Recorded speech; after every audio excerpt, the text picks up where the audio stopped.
Dear Pinoy Confessions, please hide my identity, you may call me Samantha na lang. Just want to share my experience with tita, na medyo di kami magkasundo. Pina-attend ako ng tita ko sa birthday party ng anak niya, kasi kailangan daw ako doon. Sinabihan pa akong mag-dress ng formal, at syempre napao agad ako.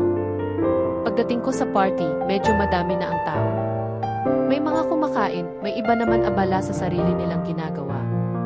Tapos biglang sabi ng tita ko, "Oy Samantha, diretso ka sa kusina ha. Bawal ka dito sa sala o sa hallway, ayaw ko na makita ka dito. Pagkatapos mong kumain, hugasan mo lahat ng hugasin sa kusina." Hindi na ako nag-hire ng maghugas kasi andyan ka naman.